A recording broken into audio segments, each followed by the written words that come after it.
आज के इस वीडियो में हम लोग देखने वाले हैं क्लास 12 बायोलॉजी की रिपीटेड क्वेश्चन। जी हाँ, अब रिपीटेड क्वेश्चन का मतलब क्या हो पता है? ऐसे प्रश्न कुछ होते हैं जो कि बार बार आपके रिपीट किए जाते हैं, और वो भी गुरुजी कैसे? ये आपके है लघु उत्तरीय प्रश्न। अरे यार, लघु उत्तरीय प्रश्न सबसे ज्यादा प्रश्न पूछे जाते हैं। शॉर्ट में तो चलो ठीक है, हो जाता है, लेकिन लघु उत्तरीय में 2 नंबर और 3 नंबर का इसका बहुत ज्यादा, ये कम से कम 40 नंबर के अकेले ही पूछ ले जाते हैं लघु उत्तरीय प्रश्न। तो दिन इंपॉर्टेंट है वीडियो, और जब इंपॉर्टेंट है वीडियो तो वीडियो को लाइक करना तो बनता है ना। अरे गुरुदेव कर चुके हैं, किसके चक्कर में पड़े हैं गुरुजी? आप तो फालतू में परेशान करते रहते हैं हम लोगों को। अरे कोई बात नहीं यार, आप ही को तो कर रहे हैं, आपके पड़ोसी को तो नहीं कर रहे हैं ना। हाँ, अब इतना भी नहीं कर सकते क्या? अरे नहीं गुरुजी, कर लीजिए, कोई दिक्कत नहीं। अरे गुरुजी, आप तो हमारे कलेजा हैं, जैसे आप मुझे बुलाते हैं। हाँ, ये 100% गारंटी के साथ है क्या? अरे गुरुजी, आपको गोली मार देंगे नहीं यार। तो एक बच्चा कहा था गुरुजी कहाँ रहते हैं, लालटेन लेकर आ रहे हैं जलाने के लिए। अरे यार, हमने कहा भाई थंबनेल में वो इंप्रेशन जमा के लिए होता है कि अब मतलब ढूंढना शुरू कर दोगे है? थोड़ा जीनो दो यार। हाँ, कुछ दिन के लिए, मतलब पहले 70 70 नंबर क्या होगा, बिल्कुल पक्का होगा। एक बार और देखिएगा, कभी भी आप पढ़ाई करिए ना, तो आप थोड़ा सा एंजॉय करते हुए पढ़िए, चीजों में थोड़ा इंटरेस्ट बनाइए। ऐसा नहीं कि खोल कर बैठ जाओ, बोर हो रहे हो और सिर्फ पढ़ते चले जा रहे हो, फिर पता लगा नींद भी आने लगी। तो ऐसा नहीं करना है, और ना बोरिंग बातें करनी है, ठीक है ना? एकदम इंजॉय करते हुए यार जब पढ़ोगे ना, तो दिमागवा में घुसेगा, और जब दिमागवा में आपकी चीजें घुसेगी ना, तो आपको याद होगा। अच्छा तरीका वही है कि दिन भर आप एक किताब पढ़ डालें, एक भी नहीं याद हुआ। सबसे अच्छा है कि आप 1 घंटे बैठे और आप 10 प्रश्न याद कर लीजिए। अब बताइए, दिन भर आप पढ़े, नहीं याद हुआ, और 1 घंटे में आपको 10 प्रश्न याद हुआ, तो दिक्कत क्या है भैया? 1 घंटे वाला काम करो, काहे के लिए दिन भर अपना टाइम बर्बाद कर रहे हो? तो बस वही आपको करना है, और यही सबसे अच्छा तरीका है। यहाँ पे सभी किताब के जो रिपीटेड रिपीटेड लघु उत्तरीय प्रश्न है उसके लिए, और लघु उत्तरीय प्रश्न भैया 29 फरवरी के लिए है।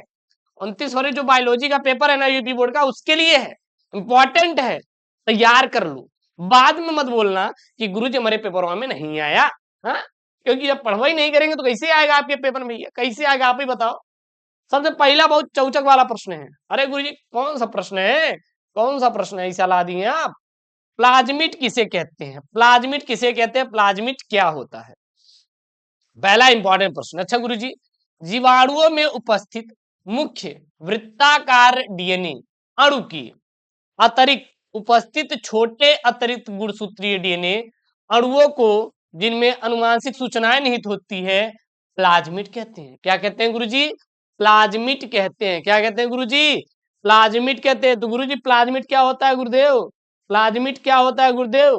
प्लाज्मिड क्या होता है? जीवाणुओं में उपस्थित कुछ वृत्ताकार डीएनए होते हैं, वृत्ताकार डीएनए होते हैं। इसके अतिरिक्त उपस्थित छोटे अतिरिक्त गुणसूत्रीय डीएनए, मतलब इसके अतिरिक्त और डीएनए पाए जाते हैं, और उसमें क्या होता है? अनुवांशिक सूचनाएं निहित होती हैं, अनुवांशिक सूचनाएं पाई जाती हैं। उसे गुरुजी प्लाज्मिड कहते हैं। क्या कहते हैं गुरुजी? प्लाज्मिड कहते हैं। ठीक है, कोई दिक्कत? डीएनए तो है, लेकिन इसके अलावा और डीएनए रहते हैं, उसे क्या कहते हैं हम लोग? प्लाज्मिड कहते हैं। अगला अगला प्रश्न देखिए, पेपर में रिपीटेड है भाई, रिपीटेड प्रश्न, एकदम एकदम वायरल वाले प्रश्न है गुरुजी। तैयार कर ले, बिल्कुल यार, तैयार करके जाओ, घोल कर पी के जाओ। हम कहेंगे तैयार नहीं, घोल कर पी के जाओ इसे। प्लाज्मिड का मुख्य उपयोग गुरुजी कहाँ पर होता है? अरे यार, जब प्लाज्मिड ही है, इसमें डीएनए पाया जा रहा है, तो इसका काहे में करेंगे पता है? प्लाज्मिड का उपयोग पुनर्योगज डीएनए की क्लोनी प्रतिकृति बनाने में किया जाता है, या बनाने के लिए किया जाता है। इस पर एंटीबायोटिक प्रतिरोधी जीन भी उपस्थित होता है, और इस पर क्या होता है? एंटीबायोटिक प्रतिरोधी जिन भी पाया जाता है। अगर पेपर में आएगा एंटीबायोटिक प्रतिरोधी जिन कहां पर पाया जाता है? प्लाज्मिड पर पाया जाता है।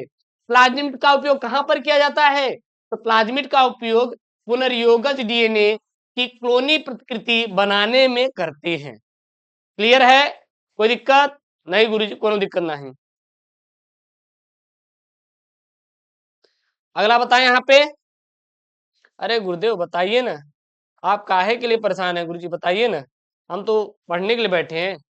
अगला तीसरा प्रश्न है यार, इंपॉर्टेंट है, इंपॉर्टेंट है, लगा लो यार। आईएमपी वाला प्रश्न है गुरुजी। अरे 2 2 3 3 नंबर वाले प्रश्न है। बायोपायरेसी क्या है? बायोपायरेसी से आप क्या समझते हैं? जैसे बात समझिएगा, मान लीजिए, सोच लीजिए कि आप वैज्ञानिक बन गए, आपने किसी चीज की क्या की खोज की, आपका पड़ोसी आपकी चीज को लेकर अपना नाम रख दे कि मैंने ही खोज किया, तो आपको कैसा लगेगा? गुरुजी बहुत गुस्सा आएगी। तो आप कैसे करेंगे? तो उसी को रोकने के लिए कि हमारी बनाई हुई चीज हमारा पड़ोसी ना चुराने पाए, उसी क्या कहते हैं, बायोपायरेसी कहते हैं। अच्छा गुरुजी, बहुराष्ट्रीय कंपनी व दूसरे संगठन द्वारा किसी राष्ट्र या उससे संबंधित लोगों से बिना व्यवस्थित अनुमोदन व क्षतिपूर्वक भुगतान के जैव संसाधनों का उपयोग करना क्या कहलाता है? बायोपायरेसी कहलाता है। क्या कहलाता है? बायोपायरेसी। यानी जो बहुराष्ट्रीय कंपनियां होती है, जैसे अमेरिका हो गया, ब्राजील हो गया, चीन हो गया, ठीक है ना, नेपाल हो गया, ये सब क्या है? ये सब बहुराष्ट्रीय कंपनियां हैं, इत्यादि हैं।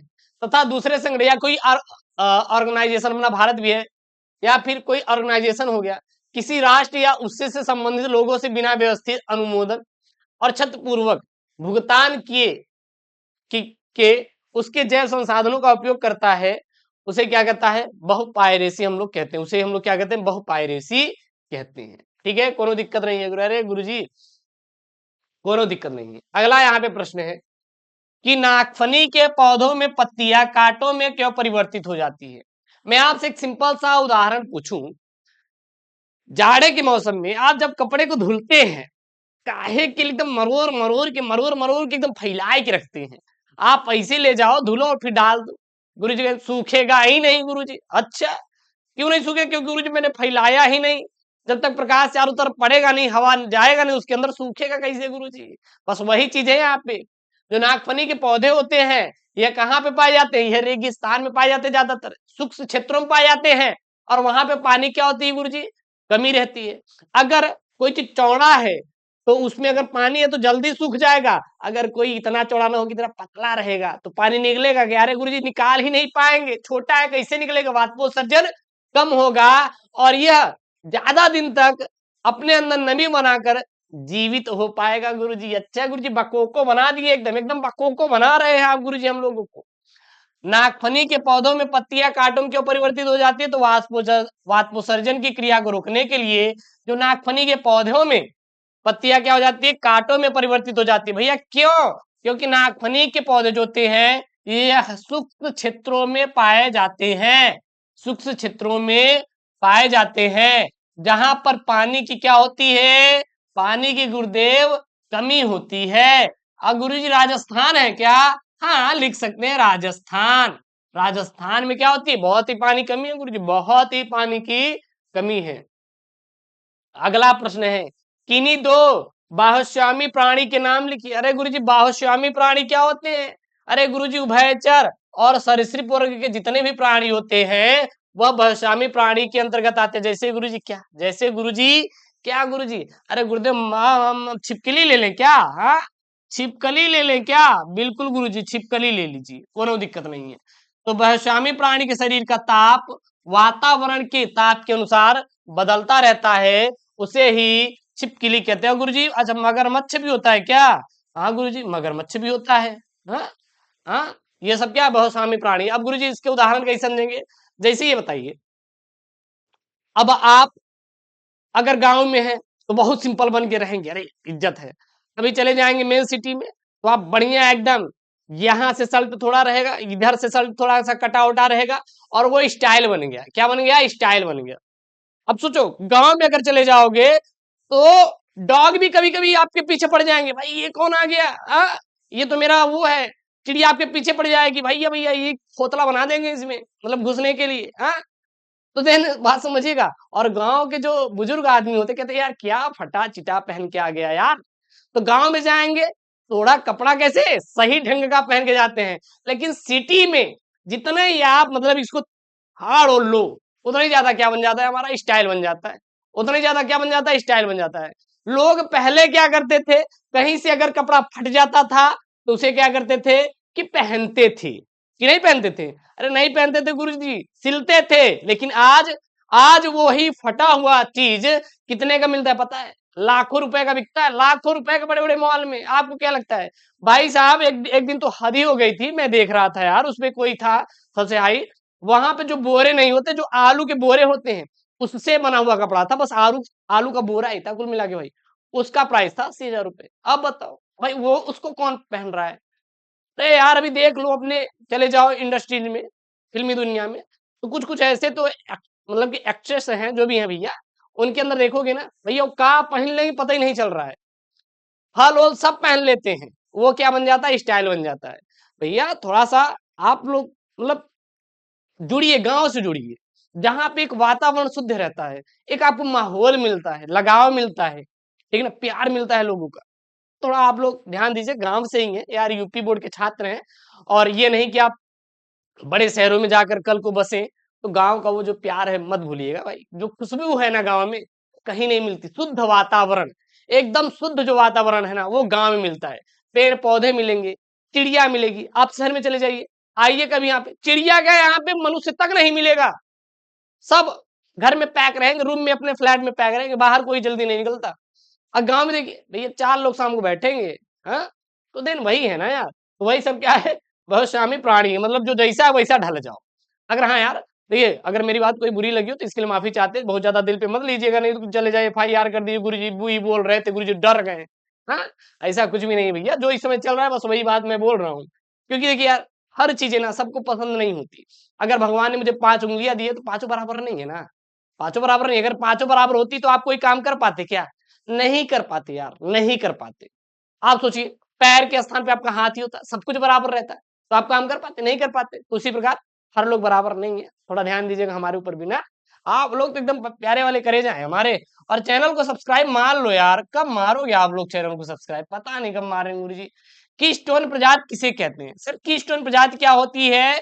तो वह प्रभावी प्रजाति जो पर्यावरण के प्रमुख परिवर्तनों के लिए उत्तरदायी होता है, उसे कीस्टोन प्रजाति कहते हैं। यानी कि वह प्रभावी प्रजाति जो पर्यावरण के प्रमुख परिवर्तनों क्या रहता है, प्रमुख उत्तरदायी होता है, उसे क्या कहते हैं? कीस्टोन प्रजाति कहते हैं। अगला प्रश्न है, भारतीय उपमहाद्वीप में, भारतीय उपमहाद्वीप में कितने जैव विविधता हॉट स्पॉट है? तो भारत में वर्तमान समय में कुल 4 हॉट स्पॉट है। क्या है? 4 हॉट स्पॉट है। भारतीय उपमहाद्वीप में कितने जैव विविधता हॉट स्पॉट है गुरुदेव? कुल 4, कुल 4 हॉट स्पॉट हैं। ठीक है, क्लियर है? हाँ गुरुदेव क्लियर है एकदम, ठीक है ना। अब देखिएगा कैसा कैसा, यहाँ पे देखिएगा, पश्चिमी हिमालय, पश्चिमी घाट, इंडो वर्मा, सुडान लैंड, और इनमें से 2 हॉट स्पॉट भारत के पूर्णतः अंदर हैं, और 2 हॉट स्पॉट भारत के कुछ भाग में है, जैसे ट्रीटी कहते हैं, ट्रीटी देश, समझौता वाला जहाँ पे होता है। अगला यहाँ पे प्रश्न है, उस प्रदेश तथा राष्ट्रीय उद्यान का नाम लिखिए जहां भारतीय गैंडे संरक्षित हैं। तो गुरुजी काजीरंगा राष्ट्रीय उद्यान, जो कि असम में है। काजीरंगा कहाँ पे है? असम में है। और ये भैया यूपी 83, यूपी 83 पेट एग्जाम, PET पेट एग्जाम 2021 में आया हुआ प्रश्न था कि काजीरंगा राष्ट्रीय उद्यान किसके लिए प्रसिद्ध है? तो गैंडे के लिए। गैंडा गुरुजी, गैंडा एकदम खा खा कर गुरुजी, गैंडा नहीं, ऐसा नहीं बोलने का यार, गैंडे वैसे भी विलुप्त होते जा रहे हैं। हाँ, आप लोग बहुत दूसरों का मजाक उड़ाते हैं ना, ऐसा नहीं उड़ाना चाहिए भैया। भगवान है, शरीर दिए हैं। अब हमें कोई मिलता है तो कहता है यार इतने पतले कैसे हो गए, हाँ इतने पतले कैसे? हमें तो, हम तो ढूंढ रहे हैं उपाय कि थोड़ा यार और ऐसी हो जाए हम भी तरह एकदम, मतलब कि शरीर एकदम बना रहे, लेकिन होंगे ही नहीं, पता नहीं क्यों नहीं हो रहे यार, समझ नहीं आ रहा है। इंटरफेरॉन तथा प्रियॉन्स क्या है? इंटरफेरॉन ये अणु हैं जिनके संश्लेषण विषाणु संक्रमित कोशिकाओं द्वारा होता है। ये समीपवर्ती कोशिकाओं को संक्रमण से बचाने में क्या होते हैं? सहायक होते हैं। कौन? इंटरफेरॉन। गुरु जी प्रियांश, ये संक्रामक प्रोटीन है और ये उच्च ताप एवं विकिरण से अप्रभावित रहते हैं। और क्या उत्पन्न करते हैं गुरुदेव? रोग उत्पन्न करते हैं। अरे गुरु जी रोग, रोग हो जाता है क्या? हाँ यार कर जब रोग हो जाता है इससे। अगला प्रश्न है गुरु जी, टी तथा बी लिम्फोसाइट का निर्माण तथा परिपक्वन कहाँ होता है? तो टी तथा बी लिम्फोसाइट का उत्पादन अस्थि मज्जा में होता है। टी तथा बी लिम्फोसाइट का उत्पादन अस्थि मज्जा में होता है, लेकिन टी लिम्फोसाइट का परिपक्वन थाइमस ग्रंथि में और बी लिम्फोसाइट का परिपक्वन अस्थि मज्जा में होता है। देखिएगा दोनों का उत्पादन अस्थि मज्जा में, लेकिन लेकिन टी लिम्फोसाइट का परिपक्वन थाइमस ग्रंथि में, बी लिम्फोसाइट का परिपक्वन अस्थि मज्जा में होता है। अच्छा गुरुजी ठीक है। अगला यहाँ पे प्रश्न है, प्रश्न नंबर 11 है, टेस्ट क्रॉस तथा परीक्षण संकरण से क्या समझते हैं? टेस्ट क्रॉस या फिर परीक्षण संकरण भी इसे कहते हैं। जब किसी प्रभावी फिनोटाइप वाले जीव का जीनोटाइप ज्ञात करने के लिए उसका संकरण शुद्ध अप्रभावी जनक से कराया जाता है तो इसे ही टेस्ट क्रॉस कहा जाता है। क्या कहते हैं? टेस्ट क्रॉस हम लोग कहते हैं। तो ये आपका रहा भैया 29 फरवरी को आने वाला मोस्ट इंपॉर्टेंट वाले प्रश्नों की रिपीटेड है क्लास 12 बायोलॉजी का, तैयार करके जाइएगा, पेपर में छापिएगा छापिएगा और चैनल को सब्सक्राइब करिएगा। मिलते हैं नेक्स्ट वीडियो में दोस्तों। Thank you, Jai Hind, take care, bye bye.